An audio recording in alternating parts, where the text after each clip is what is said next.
Hello students, मैं अंजलि पयाल स्वागत करती हूं आपका आईसीटी वर्चुअल क्लासरूम देहरादून से। कैसे हैं आप सब लोग?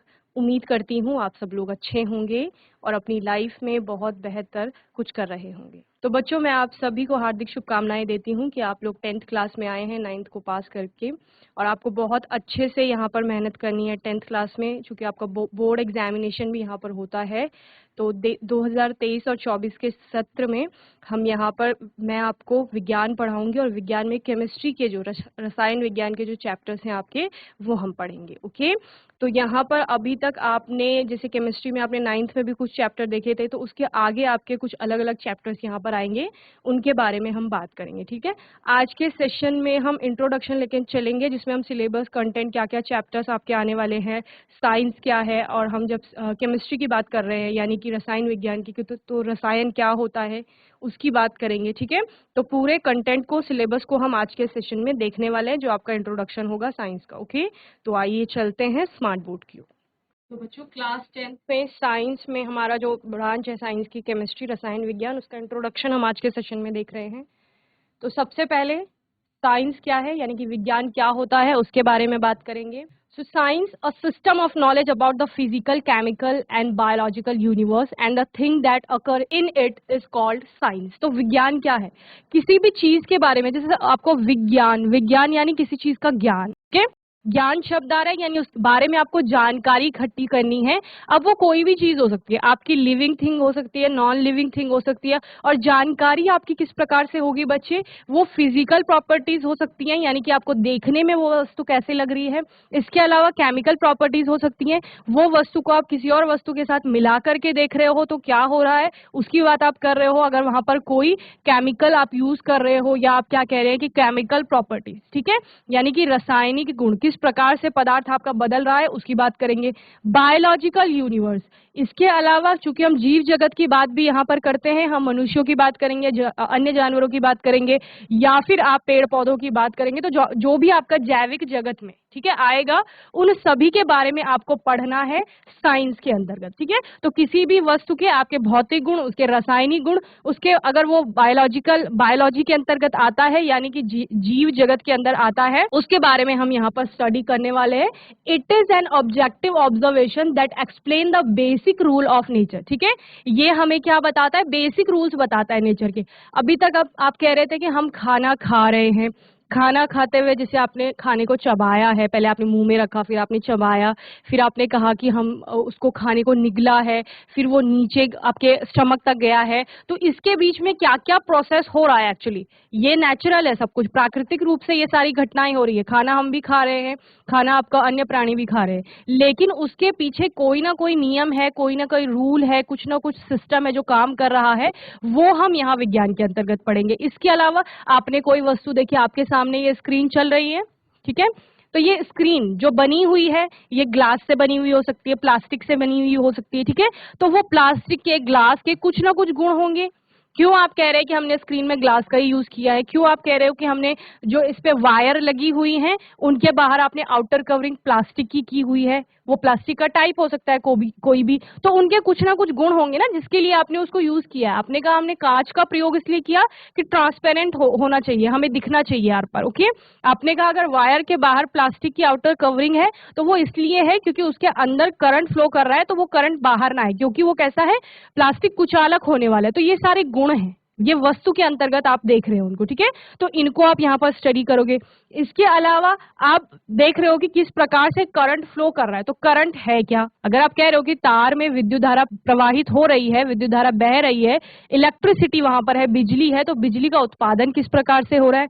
क्यों कुछ ऐसे पदार्थ हैं, ऐसे धातुएं हैं या अधातुएं जिनको आप बोलते हो, जो विद्युत धारा को प्रवाहित होने दे रही हैं, वहीं पर क्यों ऐसे कुछ हैं जो विद्युत धारा को प्रवाहित होने से रोकते हैं? तो वो सारा आप विज्ञान के अंतर्गत पढ़ने वाले हैं। ओके, तो ये सारे बेसिक रूल्स हैं नेचर के, प्रकृति में ये सब होता आ रहा है, तो उसको आपने समझना है। ठीक है, another approach to defining science is as the information gain through practice. Okay, science आपका सिर्फ थ्योरेटिकल बातों पे बिलीव नहीं करता, या फिर आप ये नहीं कहते कि हम सिर्फ थ्योरी पढ़ेंगे और उसको बिलीव कर लेंगे, ट्रस्ट कर लेंगे, ठीक है। यहाँ पर क्या होता है, आपको जितना भी आपका जितना भी नॉलेज दिया जा रहा है, यानी रूल्स कोई पढ़ाया गया, अगर कोई रूल आपको पढ़ाया गया, उस रूल के लिए आपको कोई प्रैक्टिस भी करवाई जाएगी, यानी प्रैक्टिकल वर्क भी आपका होगा, जिसको आप प्रैक्टिकल करके परफॉर्म करके आपको हाँ कंफर्म हो जाएगा कि ये रूल इस पर डिपेंड करता है, ओके, या ये रूल यहाँ पर सही है।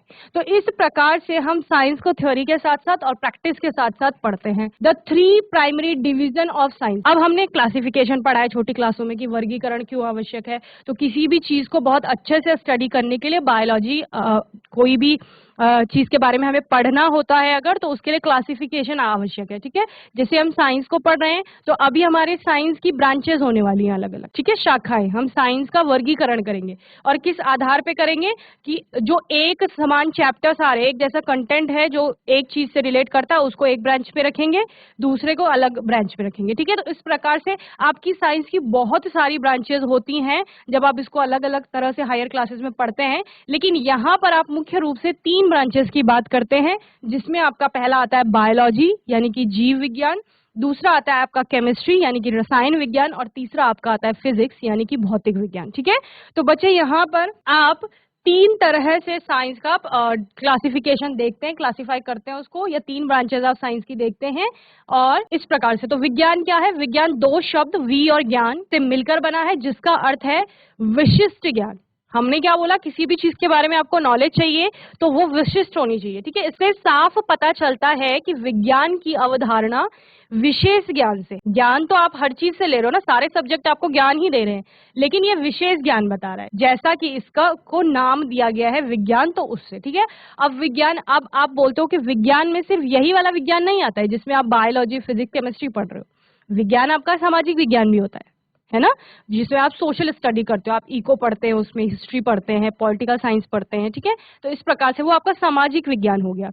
ये वाला विज्ञान जिसको हम यहाँ पर पढ़ेंगे, इसको नेचुरल साइंस भी कहा जाता है, यानी प्राकृतिक विज्ञान, ओके। सो विज्ञान को इंग्लिश में साइंस कहते हैं। साइंस शब्द की उत्पत्ति लैटिन भाषा के साइंटिया शब्द से हुआ है। तो साइंस को जो वर्ड को लिया गया है वो साइंटिया से लिया गया है, जिसका अर्थ क्या है, जानना। साइंटिया का अर्थ होता है जानना, तो साइंटिया से बनाया गया साइंस, क्योंकि साइंस में भी हम जान ही रहे हैं। इस प्रकार हम कह सकते हैं कि किसी भी वस्तु की जानकारी को क्रमबद्ध जानना या अध्ययन करना साइंस अर्थात विज्ञान है। क्रमबद्ध अध्ययन क्या है, आपने बोला मैम हमने हमारे पास नोटबुक है और हमने ये पढ़ा है कि नोटबुक को हम पदार्थ की श्रेणी में रख सकते हैं। क्यों? क्योंकि नोटबुक हमारी एक वस्तु है, और वस्तु जो भी द्रव्यमान रखती है या उसमें आयतन होता है, उनको हम पदार्थ की श्रेणी में रखते हैं। तो मैम ये पदार्थ हो सकता है। फिर आपने कहा कि मैम हमें देखना है कि ये पदार्थ के किस अवस्था में आता है, क्योंकि पदार्थ की हमने तीन अवस्थाएं पढ़ी हैं, ठोस, द्रव, गैस, मुख्य रूप से।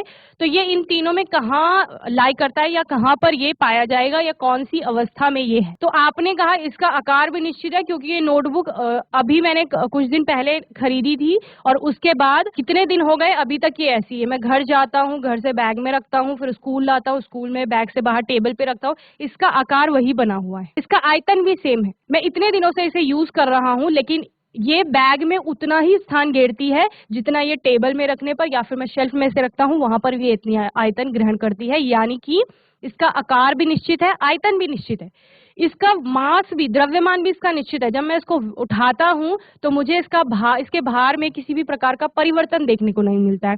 तो तीनों चीजें निश्चित हो गई। मैं इसको, ये बह भी नहीं रहा है, इसको मैं कंप्रेस करता हूं तो ये कंप्रेसिबल भी नहीं है, तो यानी ये ठोस पदार्थ है।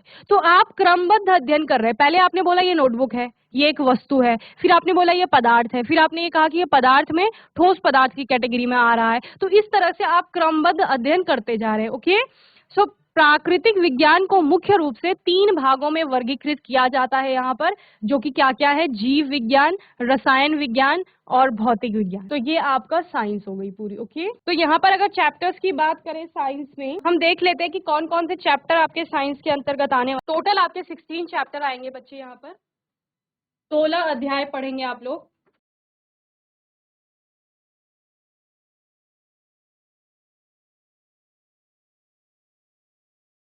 पहला है आपका रासायनिक अभिक्रियाएं एवं समीकरण।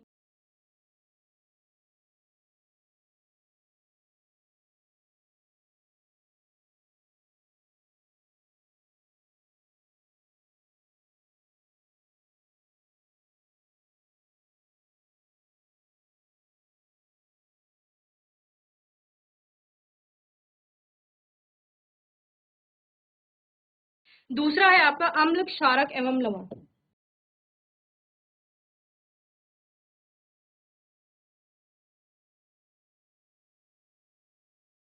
कुछ भी नया नहीं है, सब चीजें आपने पहले से पढ़ी हुई हैं, बेसिक नॉलेज आपके पास है सारे टॉपिक्स की, ठीक है। बस आपको थोड़ा डीप में स्टडी करना होता है जब आप आगे की क्लासेस में जाते हैं। जो चीजें आपने 9th में, 8th में, 7th 6th में पढ़ी होंगी वो आपने बेसिक पढ़ा, अब 10th में थोड़ा और इलेबोरेट करके पढ़ेंगे उन्हीं चीजों को, ओके। तीसरा है आपका धातु एवं अधातु, यानी मेटल एंड नॉन मेटल, ठीक है।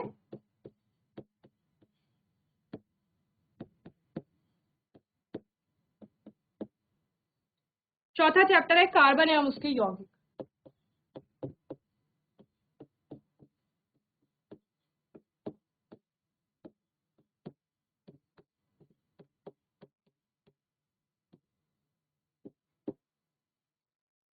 पांचवा है तत्वों का आवर्त वर्गीकरण।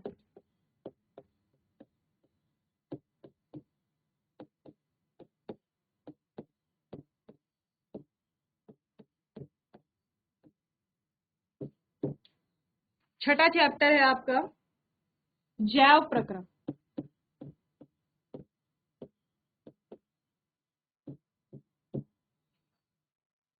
सेवेंथ है नियंत्रण एवं समन्वय।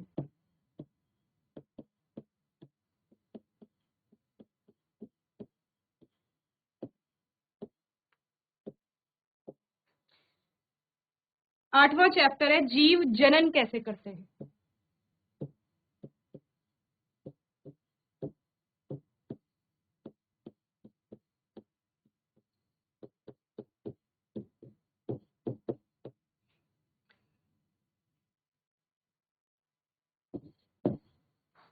नाइन्थ चैप्टर है आपका आनुवंशिकता एवं जैव विकास।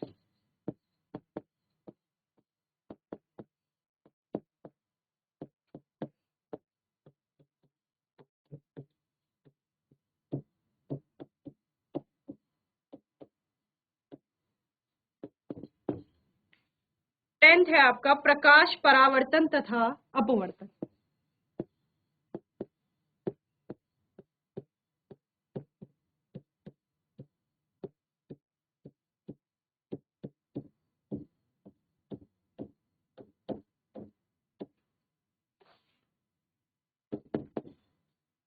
इलेवेंथ है आपका मानव नेत्र तथा रंग बिरंगा संसार।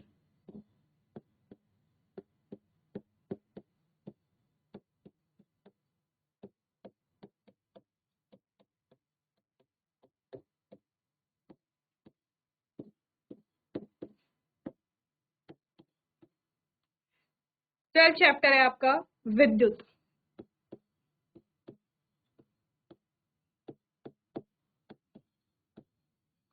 13 है विद्युत धारा के चुंबकीय प्रभाव।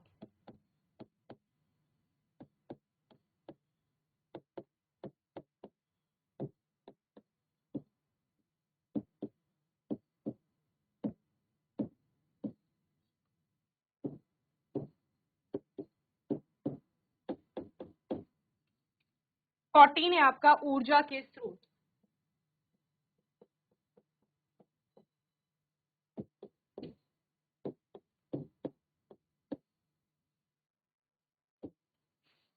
15 है हमारा पर्यावरण।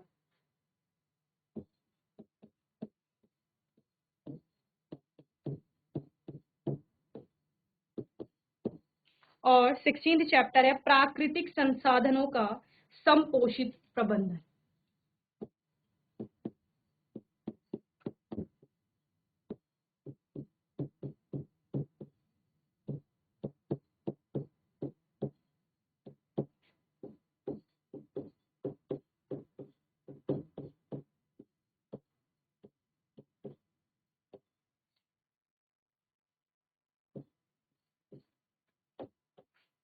तो बच्चे ये 16 चैप्टर आपके साइंस में आप लोग पढ़ने वाले हैं, जिनमें से कि कुछ आपके बायोलॉजी के होंगे, कुछ आपके केमिस्ट्री के होंगे और कुछ आपके फिजिक्स के चैप्टर होंगे, ओके। तो हम यहाँ पर केमिस्ट्री यानी रसायन विज्ञान के अध्यायों की बात करेंगे। तो सबसे पहले समझेंगे इनमें से रसायन विज्ञान के अंतर्गत कौन कौन चैप्टर आएंगे और रसायन विज्ञान है क्या पहले, ठीक है। तो जब हमने कहा विज्ञान मतलब किसी भी वस्तु को जानना, तो रसायन विज्ञान क्या है? रसायन विज्ञान में आप किसी भी वस्तु के गुणों की बात करेंगे, वस्तु की बात कर रहे हैं, ठीक है। वो वस्तु में क्या क्या गुण है, वो भौतिक गुण, उसका दिखने में कैसा है, कलर क्या है उसका, उसमें स्मेल किस प्रकार की है, उसका बॉइलिंग मेल्टिंग पॉइंट क्या होने वाला है, ये सब उसके भौतिक गुणों में आप पढ़ेंगे। इसके अलावा अगर आप उस पदार्थ को किसी अन्य पदार्थ के साथ मिश्रित कर रहे हैं, तो मिश्रित करने में क्या हो रहा है, समझ रहे हैं, मिक्स करने पर क्या हो रहा है, तो केमिकल प्रॉपर्टीज की बात आप यहाँ पर करेंगे, यानी रासायनिक गुण आपके क्या होंगे। इसके अलावा कोई भी पदार्थ जो वस्तु है, जैसे हमने आपका सिंपल एग्जांपल लिया नोटबुक का, कि आपके पास नोटबुक है, तो वो नोटबुक किससे मिलकर के बनी हुई है, तो आप कहेंगे मैम उसके बाहर एक कवर है, अंदर उसके अलग अलग पेजेस हैं। फिर वो पेज आपका किससे मिलकर के बना हुआ है, तो आप कहेंगे वो भी कोई छोटे छोटे कणों से मिलकर के बना हुआ, वो छोटे कण किससे मिलकर के बने हुए हैं। तो इस तरह से हम पदार्थ को विभाजित करते जाएंगे और वो किन चीजों से मिलकर के बना हुआ है, उनके गुणों की बात करेंगे, उनको समझेंगे। तो ये सारा आपका रसायन विज्ञान के अंतर्गत आप पढ़ते हैं, ठीक है। इसके अलावा बंधन किस प्रकार का है, बॉन्डिंग किस प्रकार की हो रही है, कहीं पे अगर दो चीजें आपस में जुड़ रही हैं तो किस प्रकार से जुड़ रही है। अगर दो लोग आपस में दोस्ती कर रहे हो, आप दोनों अगर फ्रेंड है आपस में, तो फ्रेंड किस वजह से हो, कौन सी आवश्यकता आपकी आपस में पूरी हो रही है, ठीक है। आपको खेलने में अच्छा लगता होगा साथ में, ये हो सकता है, आपको पढ़ाई में अच्छा लगता होगा साथ में, ये हो सकता है, या आप शेयर करते होंगे चीजें, इस वजह से आपको अच्छा लगता होगा, या आपका आप में से एक ऐसा होगा जो आपको कोई चीज दे रहा होगा, ठीक है, कोई भी, जैसे पेन हो गया, पेंसिल हो गया, नोटबुक हो गया, बुक्स होंगी। तो इस तरीके से आप में अच्छी बॉन्डिंग होगी, उस बॉन्डिंग को हम यहाँ पर पढ़ेंगे, आप लोगों की बॉन्डिंग को नहीं, वस्तुओं की, पदार्थ की जो आपस में बॉन्डिंग है, बंधन है, उसको समझेंगे, ठीक है ना। तो chemistry is the study of matter, what it consists of, what its properties are, and how it changes, being able to describe the ingredient in a cake and how they change when the cake is baked is called chemistry। ठीक है, आपने बहुत simple से यहाँ पर example दिया है कि केक सभी ने देखा होगा, ठीक है। तो केक में क्या क्या इंग्रेडिएंट है, मैंने क्या बोला कि नोटबुक किस किस से मिलकर के बनी हुई है, उसी प्रकार केक किस किस से मिलकर के बना हुआ। पहली चीज ये पढ़ने वाले केमिस्ट्री में कि कोई भी पदार्थ, कोई भी वस्तु किस चीज से मिलकर के बनी हुई है, ओके। कॉन्स्टिट्यूएंट पार्टिकल्स क्या है, उनकी बात बार बार होगी। उसके अलावा रिएक्शन, मैंने क्या बोला, चेंज, कोई दो चीज आपने मिक्स कर दी, उसके बाद क्या हुआ। इसी प्रकार केक को अगर आपने तापमान बढ़ा दिया, बेक करने की बात कर रहे हो, तो केक पक गया है, बेक हो गया है, उसके बारे में हम यहाँ स्टडी करेंगे कि तापमान का प्रभाव क्या हो रहा है, प्रेशर कहीं पर अप्लाई करेंगे, उसका प्रभाव क्या हो रहा है। इसके अलावा कोई और चीज की उपस्थिति में आपने कुछ कर दिया है, उसका प्रभाव क्या हो रहा है। तो इस प्रकार से आप रसायन विज्ञान को पढ़ेंगे, ठीक है। So chemistry is the study of matter, ये क्या है, ये पदार्थ का अध्ययन करना है, okay. What it consist of, किससे ये मिलकर के बना हुआ है, या इसमें क्या अवयवी घटक उपस्थित है। इसके अलावा व्हाट इट्स प्रॉपर्टीज आर, इसके गुण क्या है, एंड हाउ इट चेंजेस, ये कैसे बदलता है। तो ये सब हम यहाँ पर अध्ययन करेंगे। रसायन विज्ञान पदार्थ का अध्ययन है, इसमें क्या शामिल है, यानी कि अवयवी घटक क्या है और इसके गुण क्या हैं, भौतिक और रासायनिक गुण मैंने आपको बताए, और यह कैसे बदलते हैं, यानी कि चेंज किस प्रकार से आएगा, और एक केक में सामग्री का वर्णन करने में सक्षम होने और केक बेक होने पर वे कैसे बदलते हैं, इसे रसायन विज्ञान कहा जाता है, ओके। तो जिन भी पदार्थों के बारे में आप पढ़ रहे हो, उनके घटक क्या हैं, किनसे मिलकर के वो बना हुआ है, किसी भी कंडीशंस को चेंज करने में किस प्रकार से चेंज आ रहा है, तो वो सब हम यहाँ पर पढ़ने वाले हैं, ओके। चलिए, तो आपकी केमिस्ट्री के अंतर्गत आपके ये 5 चैप्टर्स आने वाले हैं। स्टार्टिंग के जो आपके 5 अध्याय हैं, वो पांचों यहाँ रसायन विज्ञान के अंतर्गत आप पढ़ेंगे, जिसमें से कि पहला चैप्टर है आपका केमिकल रिएक्शंस एंड इक्वेशंस, यानी रासायनिक अभिक्रियाएं और समीकरण। जितने भी चेंजेस आ रहे हैं उनके लिए हम शॉर्ट में रिएक्शंस लिखते हैं, ठीक है, तो उनको समीकरण कहा जाता है। इसके अलावा चैप्टर 2 है आपका एसिड्स, बेसेस एंड सॉल्ट, ये आपने 7th क्लास में भी पढ़ा है, अम्ल, क्षार और लवण। तो वो हम यहाँ पर पढ़ने वाले हैं कि जो पदार्थ आप देख रहे हैं उनकी, या जो केमिकल्स आप देख रहे हैं उनकी प्रकृति क्या होने वाली है, ठीक है।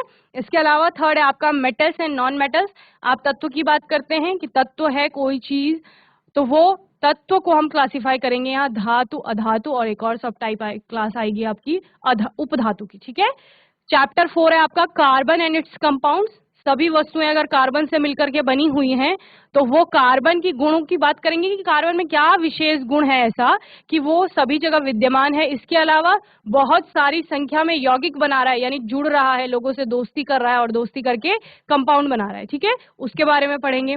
इसके अलावा चैप्टर 5 है आपका पीरियडिक क्लासिफिकेशन ऑफ एलिमेंट्स। जिन तत्वों के बारे में हम पढ़ रहे हैं उनको किस प्रकार से क्लासिफाई किया गया है, क्योंकि अगर इतने ज्यादा संख्या में तत्व हैं तो उन तत्वों को एक एक करके स्टडी करना तो पॉसिबल नहीं है। फिर उनके स्टडी के लिए एक क्लासिफिकेशन दी जाएगी और एक क्लासिफिकेशन के पहले कई सारी क्लासिफिकेशंस होंगी जिनको हमें यहाँ पर स्टडी करना है। तो एक एक करके चैप्टर्स को देखते हैं कि क्या क्या कंटेंट है आपके चैप्टर में।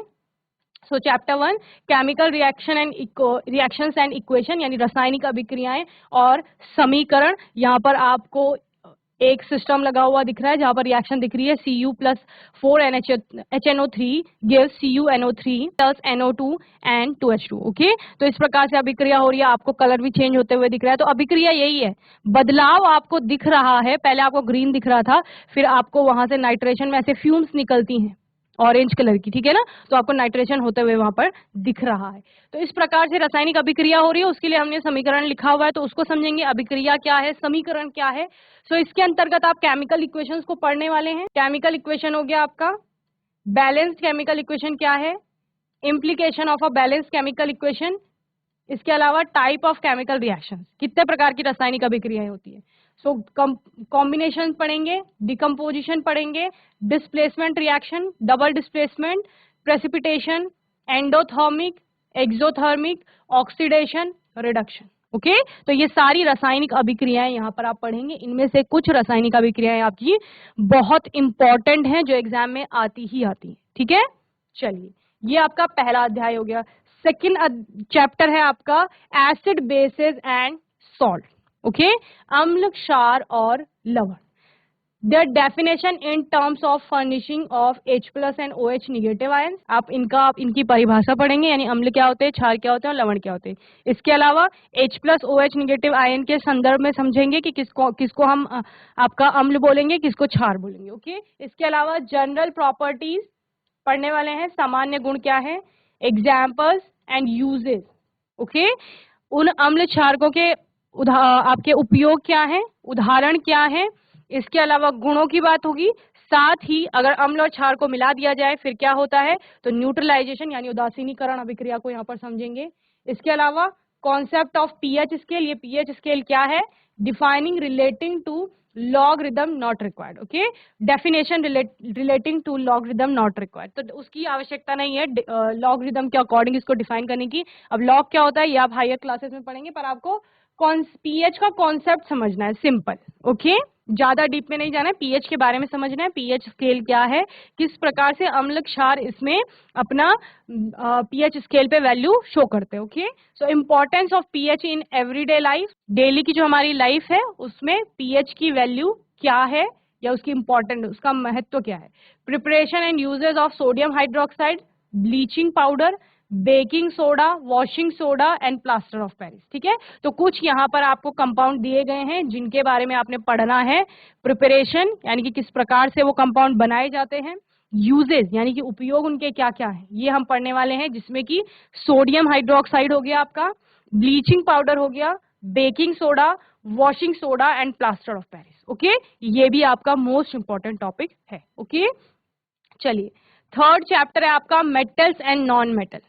धातु क्या है और अधातु क्या है। आपने एलिमेंट को क्लासिफाई कर लिया, तत्वों को आपने क्लासिफाई कर लिया, मेटल में, नॉन मेटल्स में और मेटलॉइड में। ओके, तो उनको समझना है। तो सबसे पहले गुणों की बात होगी, properties of metal and non metal, metalloids को भी पढ़ेंगे आप इसके अंतर्गत थोड़ा सा। रिएक्टिविटी सीरीज क्या है, क्योंकि आप मेटल्स को पढ़ रहे हो तो अब मेटल आपकी रिएक्ट भी करेगी ना, अभिक्रिया करेगी, जुड़ेगी किसी के साथ, दोस्ती करेगी, तो उसमें रिएक्टिविटी सीरीज आएगी आपकी, कौन सा ज्यादा अभिक्रियाशील है, कौन सा सबके साथ कंपाउंड बना रहा है, कौन सा रिएक्ट नहीं कर रहा है। तो एक रिएक्टिविटी सीरीज आएगी जिसमें आप देखेंगे कि किस प्रकार से रिएक्टिविटी है सभी आपके मेटल्स की या एलिमेंट्स की। Okay, formation and properties of ionic compound. Okay, तो यहाँ पर चूंकि आप मेटल और नॉन मेटल की गुण पढ़ेंगे तो आपको गुणों का पता चलेगा, किस प्रकार से एक में इलेक्ट्रॉन देने की टेंडेंसी होती है, एक में ग्रहण करने की होती है। ठीक है, उसके आधार पर आप क्या पढ़ेंगे कि आयनिक कंपाउंड का फॉर्मेशन होता है जब मेटल नॉन मेटल आपस में अभिक्रिया करते हैं। ओके, तो उन आयनिक कंपाउंड का फॉर्मेशन कैसे वो बन रहे हैं और उनकी प्रॉपर्टीज, गुण क्या है उनमें, वो पढ़ेंगे। इसके अलावा बेसिक मेटलर्जिकल प्रोसेसेस पढ़ेंगे, धातु कर्म पढ़ेंगे, यानी कि अगर आपको कहीं भी अर्थ में कोई मेटल, कोई भी एलिमेंट के पाए जाने की संभावना है, अगर मैं कह रही हूँ मैंने एक पत्थर उठाया और मुझे लग रहा है कि इस पत्थर में आपका एल्यूमिनियम हो सकता है, आयरन हो सकता है, तो मैं कैसे उसको एक्सट्रैक्ट करूंगी? मैं पूरे पत्थर का यूज तो नहीं करूंगी ना। अगर मुझे एल्यूमिनियम की कोई वस्तु बनानी है, मुझे उस पत्थर से उस एल्यूमिनियम को एक्सट्रैक्ट करना है। ओके, वहां पर भी एल्यूमिनियम शुद्ध अवस्था में नहीं होगी, वो किसी के साथ कंपाउंड फॉर्म में होगी।